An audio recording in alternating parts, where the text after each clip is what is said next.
and welcome to Conversations of Consequence, a television show that takes a closer look at higher education and the topics that matter to you.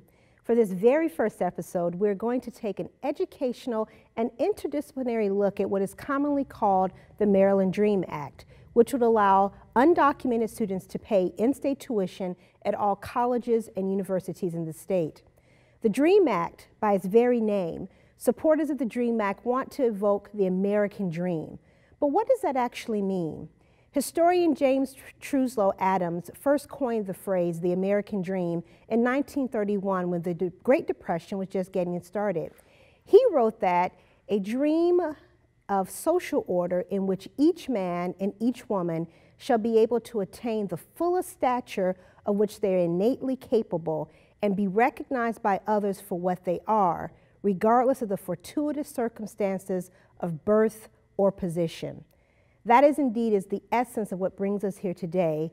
The Maryland General Assembly passed a bill that would provide affordable college tuition to undocumented students who graduate from their state high school, regardless of place of birth. Essentially, colleges offer lower tuition rates for students who are considered in-state residents and a higher tuition rate for students who are not. In order to qualify for in-state tuition under the legislation, students must meet a few key requirements, in addition to being a graduate from our state high school. First, families must file income taxes, and the students must file an affidavit swearing to apply for permanent residency once eligible.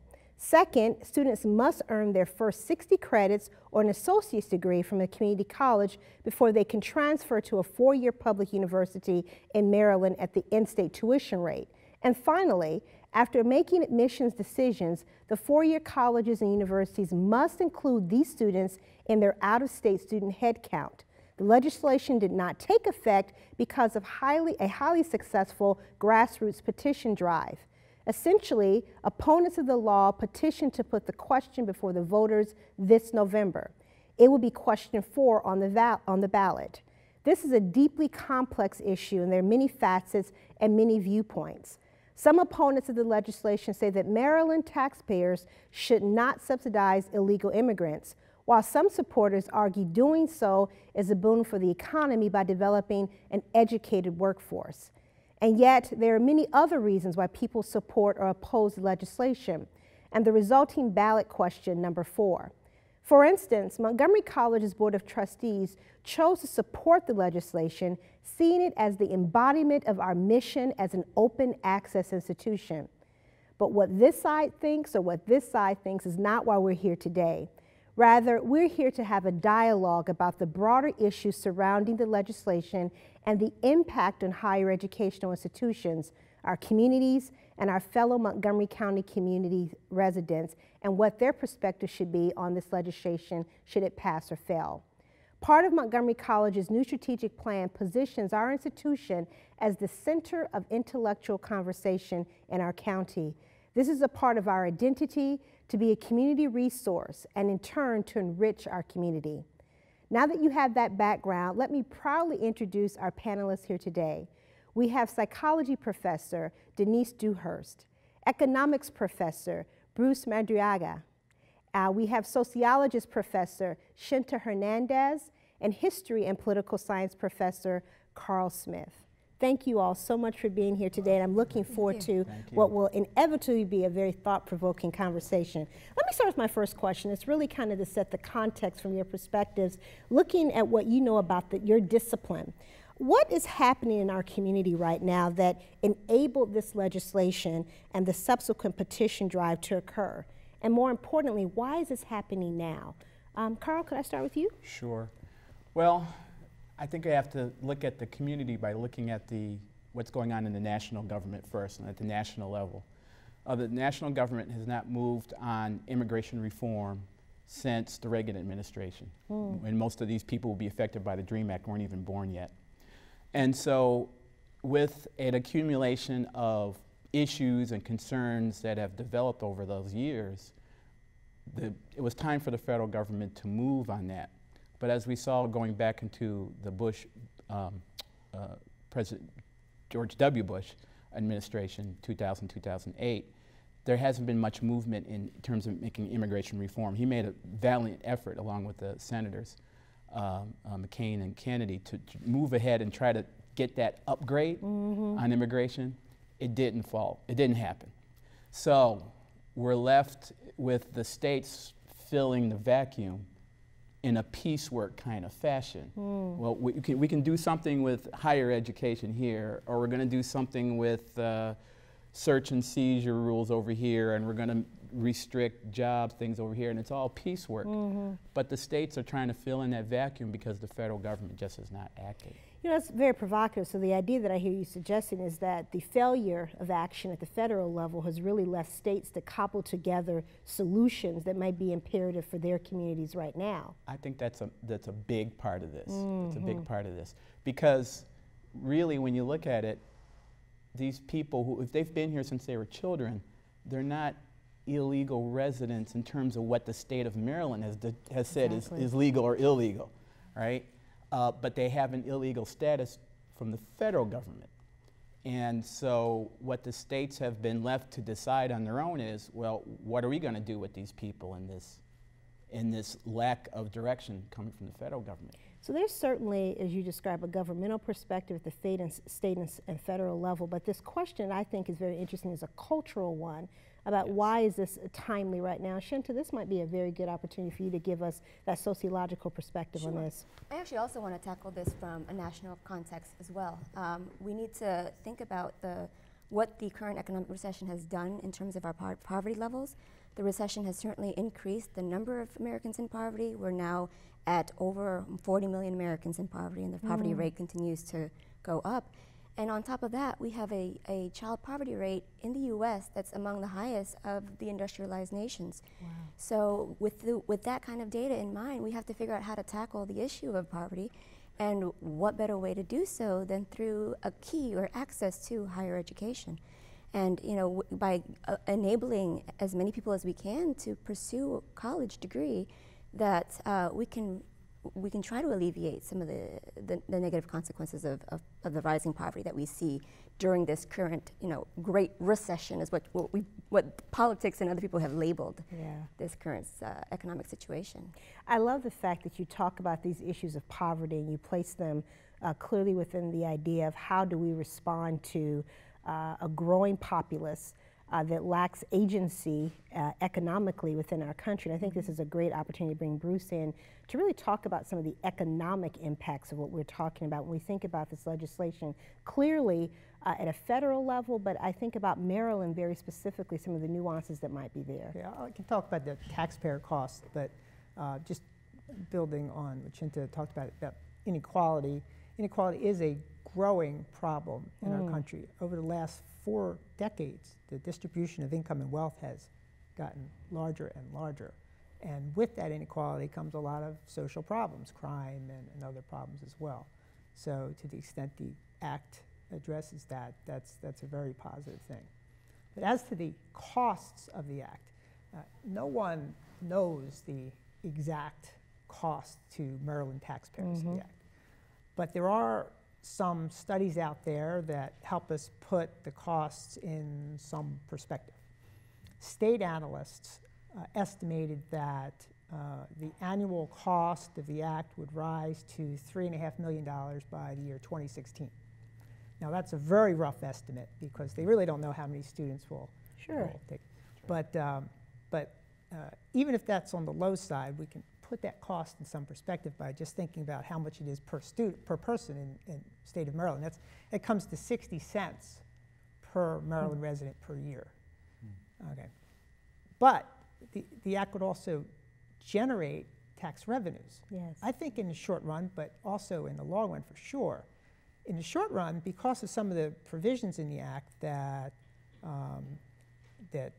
immigrant families have to file taxes through the high school years, through the college years, through the years in between, they may be incentivized to file more and pay more taxes in order to qualify.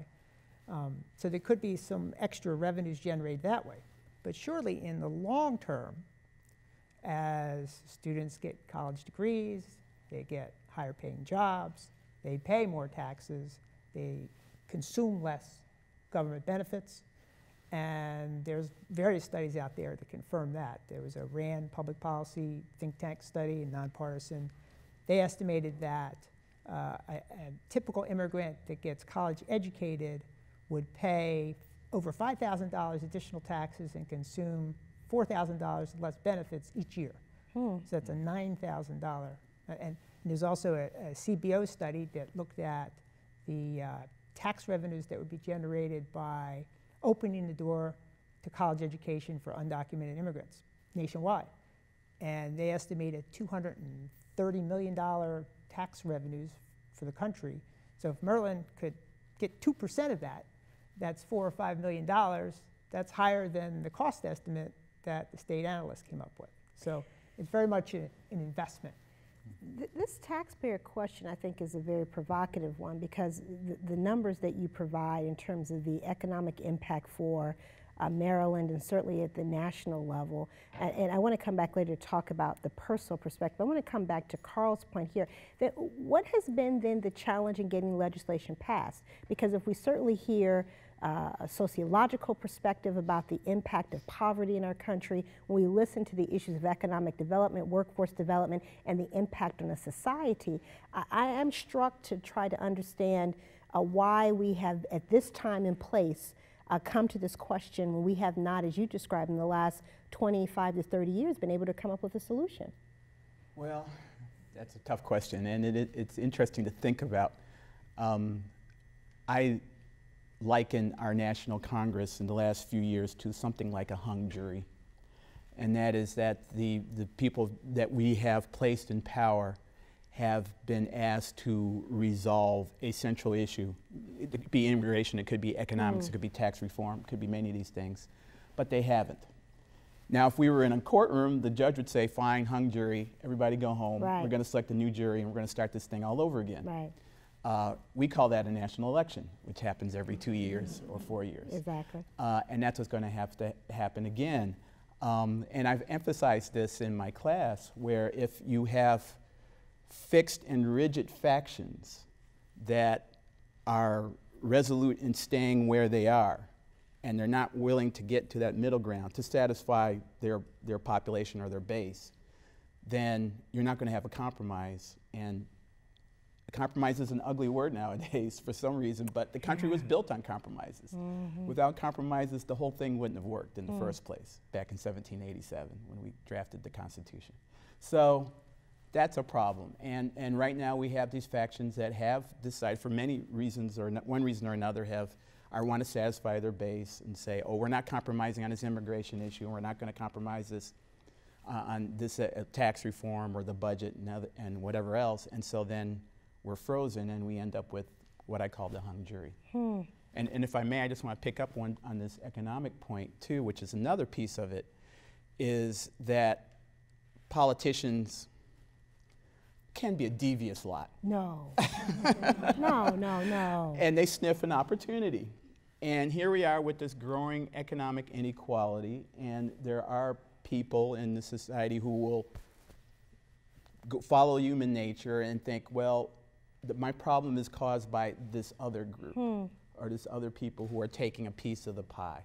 I don't want to give up X to them. Or they may be taking my job opportunities from me. They may be competing with my children for places in college and so on. So therefore, I'm going to resent and possibly be anxious and reject the possibility of opening up society a little bit. In other words, put up the barriers, protect my own.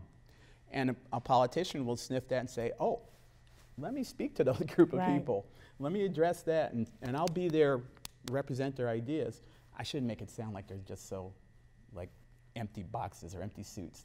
They may be motivated by some strong inner desire to follow that goal. They may sympathize with that goal. But that's what happens. Yeah, I remember in literature when I taught, we would call this phenomenon in literature otherization. The idea that I am able to otherize someone in distance, create this artificial binary opposition, so in such a way that if I have to embrace you, Therefore, at some point, there's some detriment to me if I do that. So the idea of creating and building on a certain level of mistrust, fear, whatever the case may be, is a very interesting phenomenon I see here. And the part that I find most provocative about this, and we've talked about this from a policy perspective, is that at the end of the day, it's about people. It's about their feelings, it's about families, it's about the way in which a national discourse on such an issue can have very personal and very intimate thoughts and experiences for families and for individuals. Professor Dewhurst, I would love to hear you talk a little bit about the psychology of this issue and the impact that this type of conversation can have on individuals and families as they're thinking about their role in this great state and national debate. Right. And so we're talking about an issue that primarily right now we're focused on that emerging college age population. Yes. And so these are adolescents who are engaged in the primary developmental task they have during adolescence is identity, identity formation. So what does that mean? It means that they're trying to develop an integrated, coherent sense of understanding, kind of where they fit in the world, you know, yes, all the strengths, abilities, and talents, but what motivates them, and who their peers are, and where they're going to fit. And that integrated sense of identity is what you then use kind of as your functional roadmap to guide your choices and decisions. So if you've gone along for all these years and you've heard from teachers and parents, work hard, do well, et cetera, this is the path, this is the way. And then all of a sudden you start hearing, but not for you. Right. Right? And so, you know, what you were just talking about, that otherization, you know, in psychology we talk about in-group, out-group differences. Yes. You're right? Yes. And so that's where people really start pulling away. Right.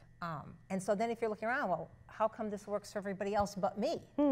Right? And so then what do we see? We see kids give up early, right? We see the dropout rate increase, you know, and we know what happens when you have the dropout rate increase. We have all kinds of sort of social problems arise, early pregnancy, substance abuse issues, you know, juvenile delinquency issues. But even if they don't go that path, you're going to see low levels of employment, low income, and so the problem perpetuates by giving people that opportunity and saying, wait a minute, we're not going to take away your power, and we're not going to take away your control, because in essence, that's where they are right now.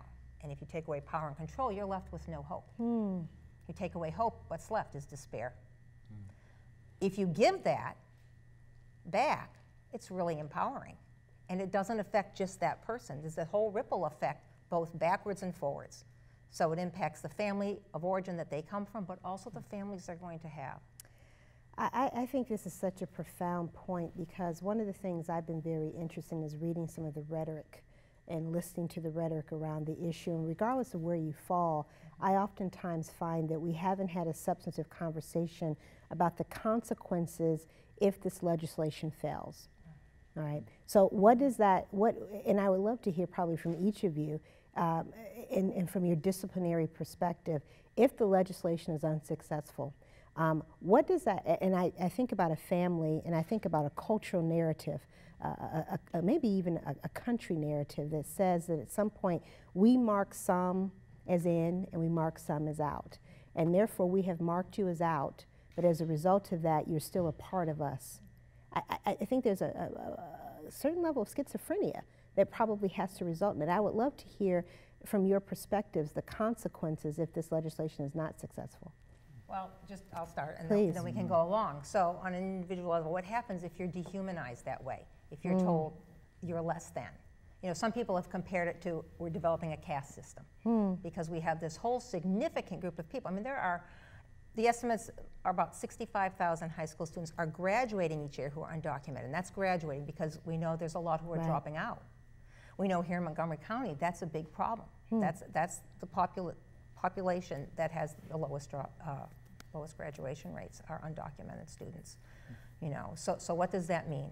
You know, on an individual level. Well, in terms of mental health issues, we see significant increases in depression and anxiety. Those are the two most prominent diagnoses we see. And you know, the CDC takes care of mapping all this stuff. And so consistently over the last decade, and what they'll do is they'll compare Latino adolescents to Caucasian adolescents to African American, and always where is the biggest risk, and it's significantly higher in the Latino population. You have to go into the data a little further to see how many of those are documented versus undocumented, but it still holds. The significant difference still holds. So depression and anxiety, what do they put you at risk for? They put you at risk for suicide, suicidal ideation, suicide attempts. And again, the rates of both are much higher in that group, right?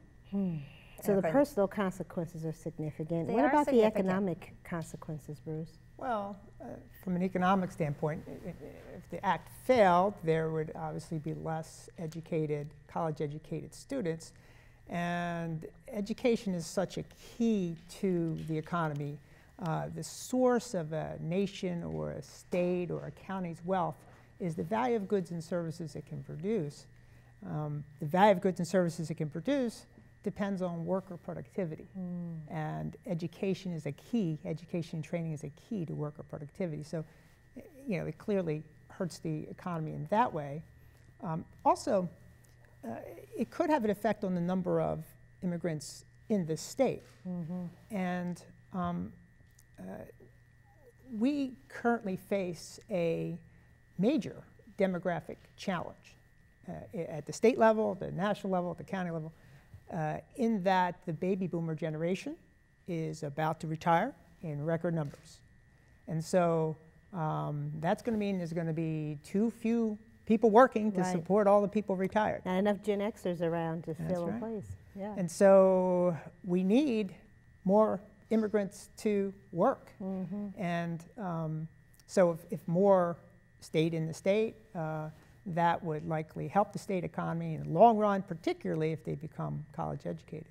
That's such a problem. It's interesting to look at some of the commentary that's occurred subsequent to states such as Alabama and the economic impact when they made legislation that barred or significantly hampered the ability of undocumented immigrants to work in those states. The economic impacts have been very significant. Not surprising. Shinta, talk to us about some of your perspectives as a sociologist. Sure. And my response is going to be somewhat socioeconomic, if that's okay. You know, the state of Maryland is a generally very attractive state to many different types of people, particularly immigrants, but just because of the types of jobs that we have available and the types of educational opportunities we have available in the state as well as the Washington, D.C. metropolitan area.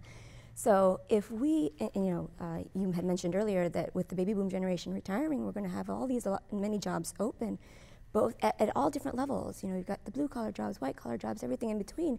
And the more skilled labor force that we have, the better we're going to be much more competitive as a state in terms of the science industry, technology, communications, medicine, healthcare, engineering. I mean, the list goes on. So we want to maintain that that competitive edge in our society, and I talked earlier about the poverty rates. What better way again to reduce, to further reduce poverty than to give access to higher education to these individuals who, from the beginning, value education in the first place. So it's not like we're saying we're not giving anything away for free. Technically, we're saying they want to have an education, so why not give them this pathway? It also increases their likelihood of graduating from high school because it kind of gives them something to hope for, a goal to reach. And then it just, earlier it was mentioned that they're probably going to stay in the country. They're going to have families of their own here in the United States. So we want to make sure that not only are they educated, but then when they have children, their families of their own, that they continue that cycle of the value of education. And create the ripple effect we know the education really has. And what I find myself so interested in is that time and time again, though, in this country, we grapple with these issues of in and out. We grapple with issues of who has agency and who does not have agency. How do we look at capacity? So if this legislation is unsuccessful based on the referendum vote, what do you think are some of the historical or political implications of that? And well, I won't offer mine, but I'd love to hear yours. In brief, a dream deferred. Oh. I would think that historically what we've seen is that the out group, and every 20, 25 years we have a new out group. And right now, for many people in the country, the out group is Latinos. And so what we may see is a delay until their eventual inclusion into the American dream, as you put it. But if they follow the same path as Asians and Italians and Irish, then they'll eventually get in. And I spent a lot of time, my students know I spent a lot of time in Boston, and it's a town with a large Irish population, and that Irish population likes to remind all of us that there was a time when they were the out group. And they were the ones who weren't allowed to get the plum jobs or get the opportunities. So I would say that eventually, if history proves to be, is any teacher in this moment, I would say that eventually the group will get in, but it may take a little bit more time. Very interesting. So I think that this backdrop might be a good opportunity to invite some of our audience members to engage in conversation, because I've got a whole pad of questions here.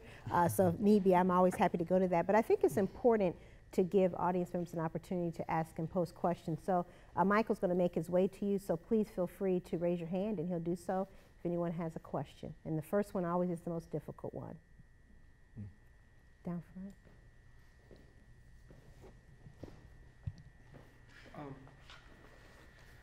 Hello, my name is Ricardo Campos. I'm a student at Montgomery College, Rockville campus. I'm a dreamer myself. And well, I just want to say that everybody knows that this law was passed in Maryland Senate, and it was signed by the governor. This is in part thanks to students who actually went and testified with Dr. Pollard that day. And my question is, what type of events or actions does Montgomery College and the staff have prepared on campus to educate students about the Maryland Dream Act and to engage them to vote for a question for this upcoming election? Thank you.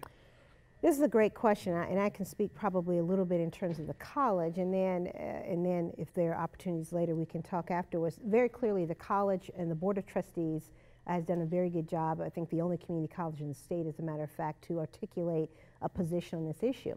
And for them, it's interesting, our board did a retreat a few weeks ago, and we were really trying to get to the core values of the board and what are the things that they privilege the most in terms of what we do as an institution. And the thing that they ended up coming back to over and over again was access, the idea that we create access to higher education. So as a result of that, they've taken the position to speak in behalf of the referendum, to say that they believe that it furthers the idea of access for higher education, and they've authorized me as the president to speak on their behalf. So we're working on some methodologies to do that. However, we are an institution that receives public dollars, and there are limitations in terms of what we can do. I can't tell a person to go and vote yes or no on any referendum. What I can do is make sure that they're informed, and part of our role as an educational institution is to create the environment for that to occur. So you'll notice in our perspectives here is the idea to look at this. The beautiful part about working in the institution of higher education is I'm surrounded by people who are smarter than me all the time. And if I do it very well, I get to learn from them and to present a cogent exploration of the issue in a way that allows other people to form an opinion. So that's what we'll be doing. We're going to do some writing that we're going to hopefully have published in some communications across the county and within the state, and then certainly we'll figure out different ways to continue to engage as is appropriate as our function as a state instrumentality. That being said, our opportunity is always to make sure that our students are educated and informed on the issues, and as we tell them in every election, we want you to be an actively engaged citizen. And that's a part of being a member of a society, is to exercise your right to vote. And how you choose to vote is between you and that curtain that you go behind every day when you vote. That's the goal there. No problem. Thank you for the question. Other questions? I'll let you all think of some, and I'll go back to mine, because I have been very interested. We have this legislation, and I'm very curious from your perspective, and I'm going to read this because I want to make sure that I get it correctly. Do you believe that there are any considerations that are not included in the current legislation that should be, or that would help prevent obstacles to getting it passed and or implemented based on the current legislation? Karl, I'll turn to you because I see you formulating a thought there. Yeah, but it's still formulating. All right, go ahead. You can talk out loud. But then, okay. Think out loud, rather. No, I kind of, when I read the act, I thought it was pretty comprehensive. I thought it did a pretty good job. Politically, it put a couple of groups, interest groups in there. I believe it speaks to veterans, yes, it for does. example. smart move, right? In California, a few years back, when they were having this referendum to deny or to cancel, or I should say abolish the affirmative action program in the California higher ed system, there was an exception for veterans in that. So a lot of people said, well, yeah, I'm against affirmative action, but oh, if it's okay if it's for veterans, smart move, all right, pretty kind, I won't say underhanded, but that's smart politically. That's a good way to play it politically. So I think it had all the right pieces. I would say, given our factions that happen on the national level, the vote for the law was a slim margin. I bet the governor would have loved to have brought some more people on, and then there would have been less of a rationale for the referendum movement. But that didn't happen. So that slim margin allows the opponents to say, well, it passed just barely, you know, and so that's a problem. It's interesting though that whole point about veterans, I think, is an issue that has been lost in the conversation. There has been, as many people see this, is a referendum on illegal immigration. We've heard that, I hear that off the time in the rhetoric. But what is lost in this conversation is you're describing this whole part that talks about creating access and a reasonable cost for veterans who are in the state to be able to attend college and create a pathway for them. You know, one of the other critiques that we often hear, and Bruce, I'll turn to you on this, is that we hear that from an economic perspective that this legislation is going to bring lots of undocumented folks to Maryland, and that there's going to be an economic impact. And you alluded to that a little bit earlier in your conversation. I'd love to hear you talk a bit more about that. Yeah, well, I mean, it does provide some incentive for undocumented immigrants to stay here or come here, but I would actually think that effect would be very small for a couple reasons. One is the restrictions that are in the act. You can't just come to Maryland and get the tuition discount. You have to spend 3 years in high school, and all the other restrictions as well. Also, there's already in place 12, I think a dozen states that have DREAM Act-like laws, and big states like California, and Illinois, and Texas, and you know, and New York, and so why would they flood here, right? But as I said before, if more immigrants did come into Maryland, that would no doubt be a good thing for the economy, given the demographic problem that we have. So that is a criticism that you hear, but I'm not so sure it's a criticism that's often that can be negated with the need that the state has in terms of future workforce. Yeah, well, long-term benefits would be clear. Yeah, that's a very good point. Michael, you have a question? Hello, panelists. Hello, Dr. Pollard. Hello, this is your Dr. provost Stewart. speaking. I'm Brad Stewart from the Tacoma Park Silver Spring campus. But what I really want to talk about is, like most of you, I'm a social scientist, a sociologist and a criminologist. And I've been following, you know, your discussion very closely, but no one's brought up the notion that this law is too restrictive. You know, we got a deal here, Karl, but it's not the best deal in the world. And it places a bunch of, from my perspective at least, unproductive and unfair restrictions on people. Why should you have to prove that you've paid taxes for the last 3 years in this country if you've been living in Montgomery County? Established residency, that should be all you need to do. I've heard stories that people have been trying to prove their residency by showing their Facebook page for the last 3 or 4 years to show that they've been in the United States. Why are we making particular groups jump through hoops in order to get this deal? And I'll drop that in your lap first, Karl, since you're on my campus. It's my provost. I know, you got to answer, yeah. Oh, man. Yeah, well, I think I would go back on that voter margin. I think that there was enough of those pieces in the legislation to satisfy the Republican or to the center-right faction that was against it from the beginning.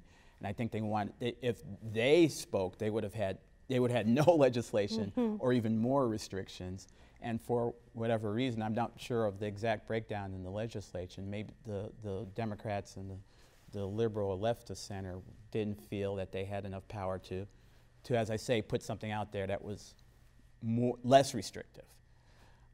So I think that's where we are, and I think that's part of reflecting the national conversation, where I think a lot of Democrats approach this with timidity and not with saying, look, this is what we should be doing, and here's why we believe it. They said, well, they seem to be starting from a position of negotiation, whereas really in negotiation you should be setting a stand and then beginning to negotiate back from that. Right, right. They begin by already taking a retreat position, and I suspect that's what happened in Annapolis, is that they began with a And I want retreat. to elaborate for the audience, just in case they didn't hear this at the top. This legislation, going to Dr. Stewart's question, requires an undocumented student to have attended a Maryland high school for 3 years prior to application. It requires them to attend a community college and complete either degree or 60 credit hours prior to transferring to a University of Maryland, a USM institution.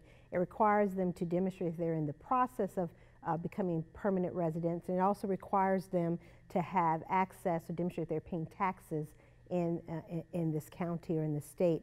And it is a very interesting sets of phenomenon in terms of what one must do in order to demonstrate that. And certainly each one of them has a certain percentage of folks it affects more greatly than others. So I do think it's a very interesting idea about what message this is sending. And again, I often use this word about the idea of that education is both a public and a private good. And what seems to be emphasized more often in the discourse and the political rhetoric is the idea of education as a private good. But what's often left is that education, the impact of it being a public good, and that's been a part of the testimony I've offered regarding the legislation. Shinta, I'd love to hear you talk about that a little bit, this idea of education as a private and public good and the impact that has in terms of societal commentary, because that to me is oftentimes was somewhat lost in the dialogue. Yeah, and you know, as we're talking about this, I think I've been thinking about how, you know, there's this issue or concern raised that taxpayers are going to have to cough up more money for this discounted tuition for the undocumented immigrants. But in reality, these are students who have been going to our public schools from, who knows, as early as K through 12. You know, at least 3 years, we know that for sure. And they've already been, just like any other public school student, utilizing taxpayer money. So why now cut them short of a higher education when we all know that higher education can certainly significantly decrease the chances of social problems that we had mentioned earlier, that it can improve their lifestyles. So that, and then the public aspect of that is that it can improve the economy and improve our social conditions and our standard of living, and it can better improve the state of Maryland. So again, I go back to the notion of that the skilled, a more knowledgeable and more skilled workforce is something that can talk to the idea that education is a public good. I mean, I understand that people are saying that education is a private good. I suppose that could be the case, but when you look at it from the long term, that it becomes a matter of what's beneficial for the majority. And the more educated people we have, that becomes that's the public good. You know, it's interesting because we know the federal government requires, in terms of our compulsory education system, K-12, that there is a mandate that regardless of place of origin, if a student shows up in the classroom, they have the obligation to provide education until the grade 12. And it is an interesting commentary that I think I hear you saying, is that at what point why do we draw the line at 12 in terms of saying that that's no longer and what are the impacts of that if we don't? I blogged at one point, I talked about at the time my son was 4 and he was in his nursery school class, and I would go in and there is this you know, beautiful, I mean, it's like the UN. I walk in here and you see every shade of every person represented there, and I kept thinking, what would it be like to explain to little Emilio, who's next to him, that at some point, by the time you're done at 12, we will not, at 12th grade, that our investment in you is no longer significant and we're not willing to make that, and what are the societal implications of that when we do that? I think those are very interesting things about how we leverage those investments that we've made in terms of really long-term economic impact. That to me, I think is very selfish way of thinking about this. Regardless if you talk about it from a personal perspective, what is the selfish part of this? To enjoy the quality of life that we enjoy as Marylanders, how do we continue to maintain that over time, I think is a very interesting one. Other questions? Yes, sir. Hi, I'm Meryl Gavernsky, and I'm an employee of the college. And being here at the college, obviously, I think that education is power. But I fear about the lack of knowledge that voters have when they go into the voting booth. And I live in DC, and I can tell you, I have heard everything possible about question 7, which is the gambling provision, and I have seen nothing anywhere about the DREAM Act except for the fact that I work here. And my relatives who live in Maryland, and I mentioned, how are you going to vote on the DREAM Act, or have you thought about it, didn't even know it's on the ballot. And they're educated, you know, very, I mean, they're my family. I obviously think they're really bright and informed members of our population. But I'm just wondering about why there doesn't seem to be the same emphasis on this, but there's such an emphasis on this gambling question. Anybody want to tackle that? Well, I'll try. Please. Sometimes money translates into attention, and the casino thing has got a lot of money behind it right now. I saw an ad recently. I don't watch TV much, but I did make the mistake of turning on the local news. Yeah. And Sorry. My bad. And every commercial break was full of political messages on the casino, gambling, and a couple of other things. And the casino one was the funniest one because there was an ad of a woman taking her children to school, and it looked bucolic and lovely. And I thought, oh, they're advertising laundry detergent, or what is this? And at the very end, they said, oh, support the casino gambling because it'll be more money for education. But all you saw was like a happy family and their children and whatnot. So there's a lot of money there for that, and there's less money to DREAM Act. Although the opponents for the DREAM Act did get some outside funding from one of the super PACs. The name escapes me right now. And they have a very active website, whereas I know La Casa de Maryland and some other action groups that support the legislation, I don't think have the same amount of funding. So unfortunately, the more money you have, the more attention you can get, unless the citizen takes the time to be informed and go online and look at web pages and things like that. If you're just dependent on television, news, or God forbid, commercials, I think the other thing that affects us, I suspect, is where we are in terms of the DMV area, because you know, clearly anything that's going to get into the airways is going to have money behind it, which is, I think, the point you're making. But because of where we are, there's so many issues that are there, and even the presidential campaign is so dominant because of Virginia, less so than Maryland. So it's a very interesting dynamic to watch how that's been playing itself out. Did we see another question? Yes, thank you. Hi, I'm Tracy Mathias, and I have the honor of running a college access program here at Montgomery College. And my question relates to, if this measure does pass, most of the families that are impacted by this are first generation, probably low income, and these students rarely know how to really navigate the higher education system. So what do you envision are the support services that these families will be able to receive in order to actually enroll in college? Well, I'll try and tackle that a little bit. I think one of the things I'm really excited about Montgomery College is that we've, over this last year, looked at this issue of how students experience this institution.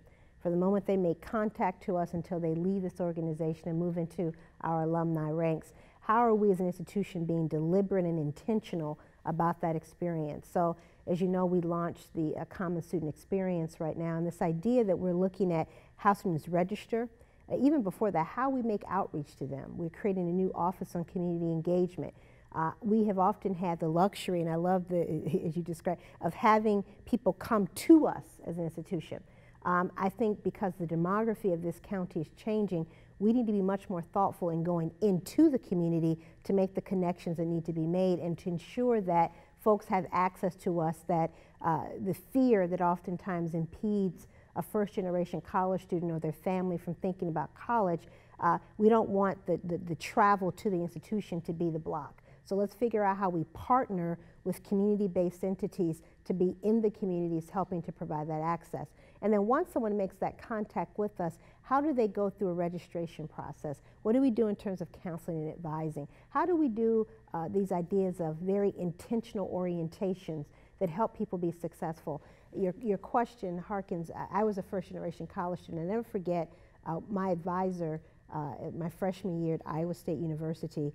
We were having a conversation about selecting courses, and after she debunked me of the idea that I had to get, I needed to get my master's first, not my doctorate, because I thought that that's what I had to get, because doctorate, you know, a master's sounded bigger than a doctor, you know, so she had to kind of help me understand that concept. But she said to me, she said, DeRionne, this is an example why you must learn the system of higher education.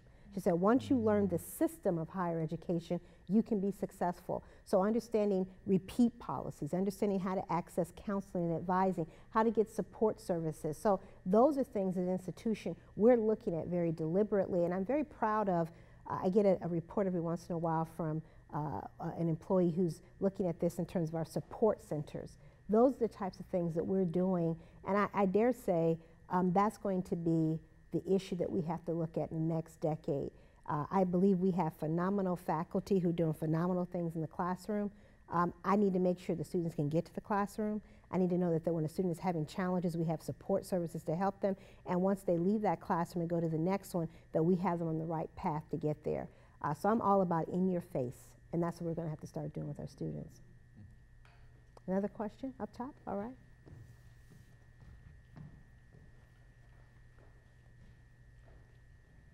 So hello, my name is DeRionne Arias, and I'm a student here at Montgomery College, Tacoma Park.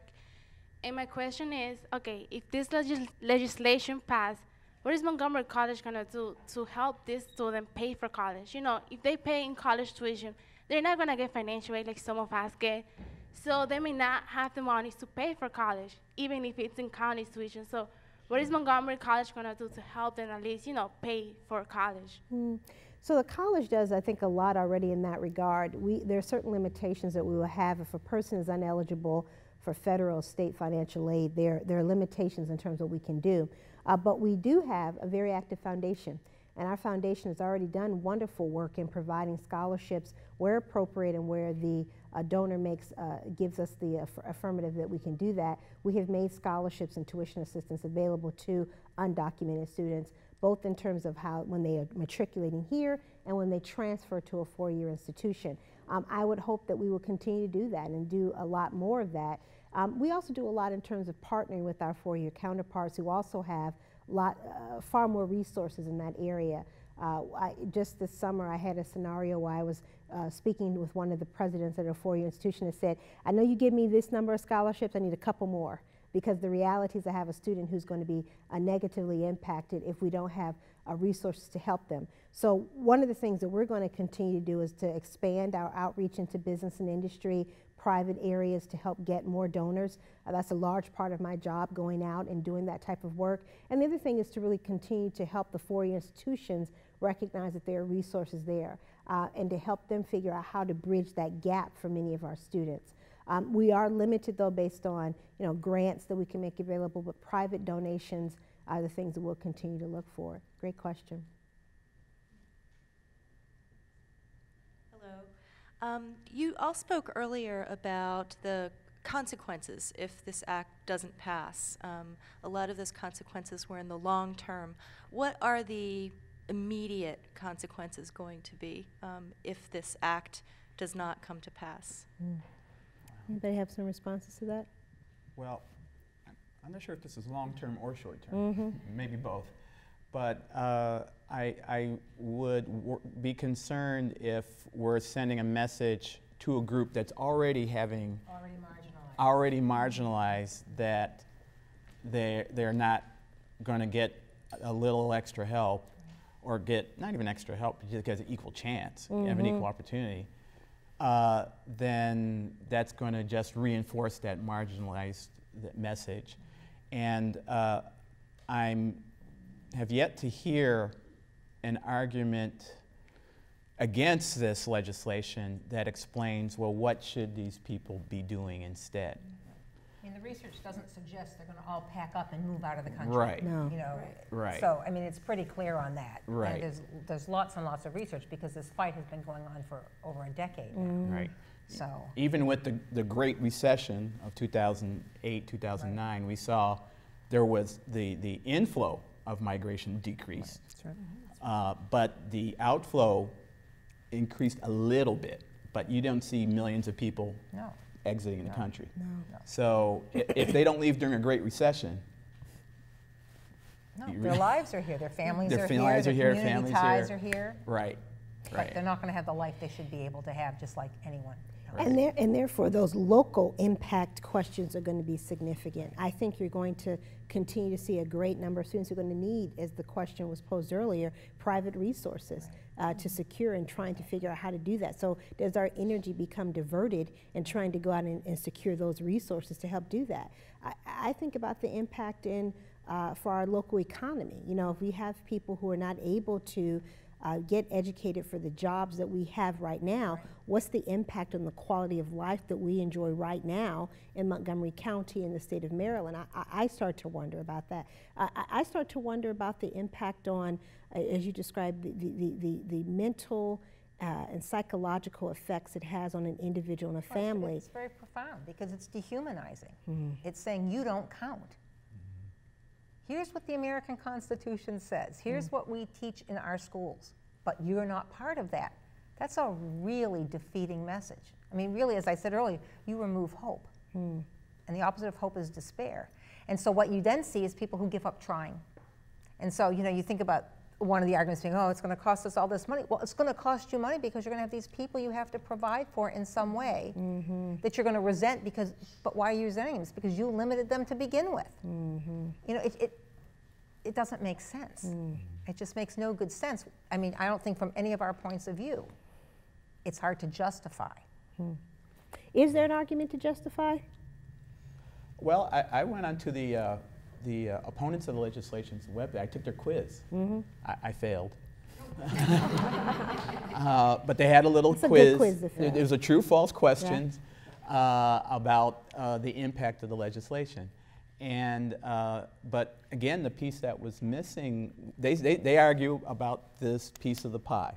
And one, just to bring you, there was a couple things there, but one thing they pointed out was that according to the DREAM Act, they are supposed to have filed taxes, but that may mean they have not actually paid income taxes,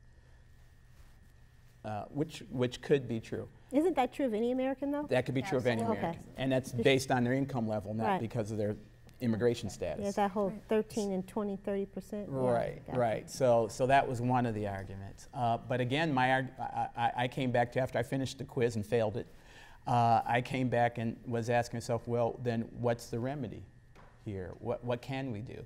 I understand there's reluctance to give out money, and if you feel that there's this in-group, out-group issue, I understand that. I understand that perception. But then what's the resolution? Where do we go? Right. You know, And that's the reason. this is why I love working at Montgomery College.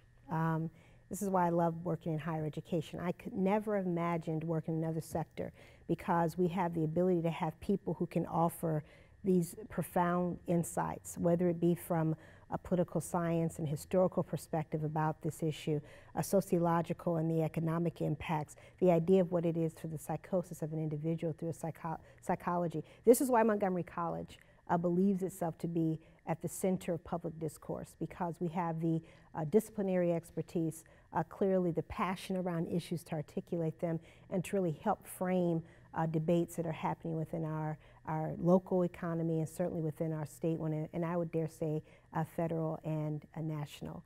Thank you all so much. I want to thank my panelists who were phenomenal as usual. I want to thank our audience who was phenomenal as well. Thank you all for making this inaugural show, I think, be a high standard that we'll have to do in the future, because I can't see how we'll do that. I want to thank you all for being here and thank our audience, and with that I will wrap it up. Thank you all so much. Thank you.